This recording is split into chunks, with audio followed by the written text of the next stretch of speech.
নমস্কাৰ সকলোলৈকে সকলোৰে দিনটো শুভ হওক তাৰে কামনা কৰিছোঁ আৰু মই আজি লৈ আহিছোঁ নিৰামিষ এটা ৰেচিপি আৰু এখন নিৰামিষ থালি।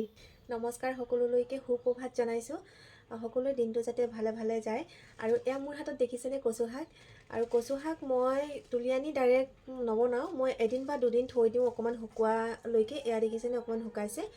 আপোনালোকে জনাবচোন ডাইৰেক্ট তুলি আনি বনাই নেকি। মোৰ মানে খজুৱাই বুলি অকণমান ভয় থাকে, সেইবাবে মই এদিন ৰাখিহে কচু শাক বনাওঁ। আৰু আহকচোন চাওঁ ৰেচিপিটো কেনেধৰণে কচু শাক বনাইছোঁ। প্ৰথমে প্ৰেছাৰ কুকাৰটো বহাই লৈছোঁ, অকণমান দাইল পাতি লওঁ ইয়াতে।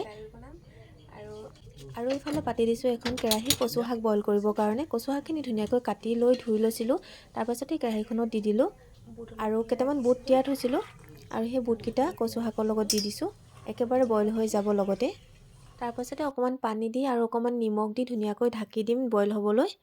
আৰু এইফালে কুকাৰটো পাতি থৈছিলোঁ যে গৰম হ'ল, আৰু তাতে তেল দিলোঁ আৰু শুকান জলকীয়া পাঁচফোৰণ দি দিছোঁ, আৰু পাঁচফোৰণ লগতে অকণমান পিঁয়াজ দিলোঁ। ৰঙালাও আৰু দাইল এনেকৈ আপোনালোকে বনাই খায়নে বাৰু? আমাৰ ঘৰত বেছিভাগ প্লেইন দাইলে বনোৱা হয়।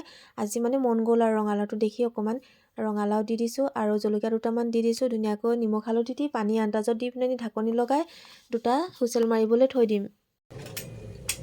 দাইলটো হৈ আছে আৰু এইফালে কচু শাক হৈ গ'ল। এতিয়া কচু শাকখিনিৰ পৰা পানী চাকি কেৰাহীখন ধুই আকৌ ধুনীয়াকৈ পাতি ল'লোঁ। হৈ গ'ল। এতিয়া ভাবিলোঁ অকণমান চাহ খাই লওঁ।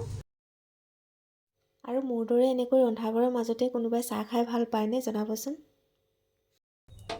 এতিয়া মোৰ চাহ হৈ গ'ল, চাহ অকণ খাই লওঁ, তাৰপিছত আৰু খানা বনাই থাকিম। এতিয়া আহোঁ কচু শাকৰ ৰেচিপিটোলৈ। প্ৰথমে কেৰাহীখনত তেল দি শুকান জলকীয়া দুটামান দিলোঁ, তাৰপিছতে নহৰু দুফুটা খুন্দি দিলোঁ, তাৰপাছতে বইল কৰি থোৱা বুট আৰু কচুখিনি দি দিছোঁ। সোৱাদ অনুসৰি নিমখ আৰু হালধি দি দিছোঁ। ইয়াৰ পাছতে আদা ৰচুন অলপ খুন্দি ৰাখিছিলোঁ। মই আকৌ আদা ৰচুনটো অকণমান দেৰিকৈ দিওঁ। আদা ৰচুনৰ যিটো গোন্ধ অকণমান কেঁচাকৈ থাকিলে মোৰ ভাল লাগে। আৰু অকণমান গুটি জালুক খুন্দি থৈছিলোঁ, সেয়াও দি দিলোঁ। আদা ৰচুন আৰু গুটি জালুকৰ গোন্ধটো খুব ভাল লাগে। তাৰপিছতে দুটামান কেঁচা জলকীয়া দিলোঁ আৰু ধুনীয়াকৈ মিহলাই অকণমান সময় ভাজি ল'ম। এতিয়া নমোৱাৰ আগত অকণমান নেমু চেপি ৰসটো দি দিছোঁ। খুব ধুনীয়া হয় গোন্ধটো। আৰু এনেকৈ কেতিয়াবা আপোনালোকে ৰান্ধি খাইছেনে? যদিহে নাই খোৱা এবাৰ ট্ৰাই কৰি চাব, বহুত টেষ্টি হয়। আৰু এই কচু শাকৰ লগত আপুনি একাহী ভাত খাব পাৰিব।